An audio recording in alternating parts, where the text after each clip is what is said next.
Hey guys, it's Callie here, and I know it's been a crazy long time since I've done any mesh video tutorials, but I'm back. So, without further ado, first of all, I'm going to talk to you about what you will need for this video. I'm going to be using Avastar from now on because I had a real issue with trying to find out how to make the mesh clothing attach and move with the avatar, which is also called rigging. Or assigning the armature, whichever you've ever heard, if you've heard any of that. And it's next to impossible to do without Avastar. So I got Avastar. Also, you'll need Blender, you'll need Marvelous Designer, and then you need Firestorm. You have to use Firestorm in this video because it's the only viewer I know of that deals with XML. XML files, that is the default Avastar file format. Okay? So, what we're going to be doing is we're going to be taking the 5 standard sizes of shapes for the 5 standard sizes of mesh, male and female. We're going to be taking those from SL into Blender and also into Marvelous Designer. Now, the reason that we do this is so we can edit them. First of all, we can make the clothing to fit the exact avatar in Marvelous Designer, and we'll have a better avatar that it'll fit in Blender so we can edit it anywhere we need it. Okay, there's one of 3 ways you can do this. You can just buy this like I did. It gives you 10 shapes. There's 5 for the standard sizes of female shape sizes for mesh, and then there's also 5 male. Option 2 is if your shape is modifiable, you can take these numbers and put them into your shape numbers on your Edit Avatar Shape tab in your viewer, and there's also male on here. Or if you want to export your own avatar, that's fine too. Okay, so as you can see, I bought the standard sizing package, and I'm starting with the extra small female shape. So I've taken off her shoes, shoe bases, any mesh attachments, any alphas, any mesh clothing, her hair, because it's mesh. That's what I would do, because I don't know if it'll make a problem or not, but I don't really want to run into that if it does. What we're going to do is we're going to go to the Develop tab. We're going to go down to Avatar, Character Tests, and we're going to click Appearance to XML. And I'm going to save over this file because I've saved it a couple times. Okay, and you can do that for your own avatar. You can do that for each of the others. All you got to do is put on the next shape and then do the same thing. Name it whatever you want to so you'll know what shape it is though. I'm not going to do all that in this video because I just don't have the time. When you open up Blender, this is what you see. We're going to go ahead and press the delete button and enter to delete the cube. If this is your first time using Avastar, then you need to go to File, User Preferences, and you need to click the Add-ons tab and install from File. And then you need to find your Avastar zipped file, the original file that you downloaded from your browser. If you've already unzipped it, just make sure that you install from the zipped file because it won't work otherwise. Then what you need to do is search Avastar on here. Make sure this box is clicked so it will enable Avastar because you will need that. Go to Save User Settings and click that, and then you can exit out of that. Next thing we're going to do is find your Add tab.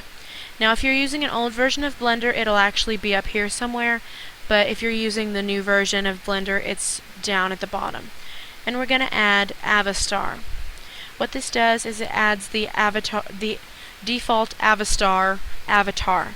And I know it's not the one we're wanting, but we can change up the avatar in just a minute. I'm going to show you a couple different shortcuts here real quick. First of all, on the numeric keypad, there's the period, or the decimal place. You can press that and it zooms in on whatever you are whatever you have selected. The number 1 makes it goes into the front perspective. 3 goes in where you see the left side of the avatar. 7, you're looking down from above the avatar. And the control key is like an opposite. So if you press 1 and it's front, control 1 will be the back. 3 is the left side, so control 3 is the right. 7 is above, so control 7 is below.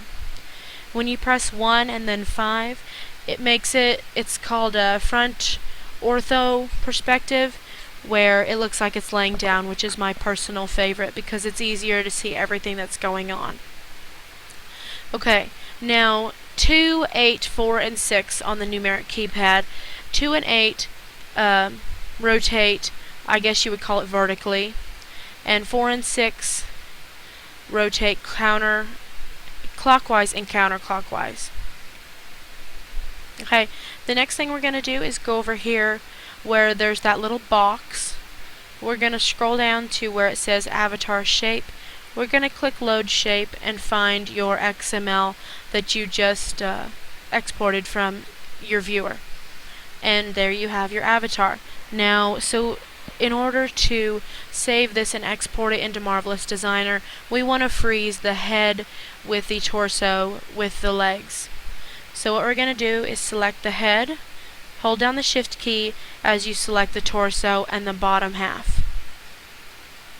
Okay, we're going to go over here to the Avastar tab, and we're going to scroll down to where it says freeze shape.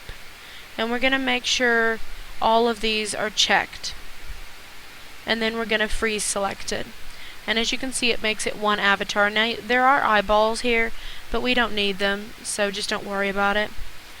Then we're going to export it as an OBJ file.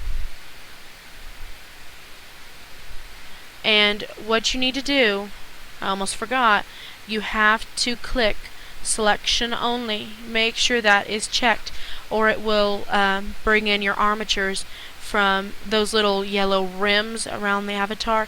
It'll bring those into Marvelous Designer, which makes it look like your avatar is wearing a skirt. So go ahead and export that, and then you're done there.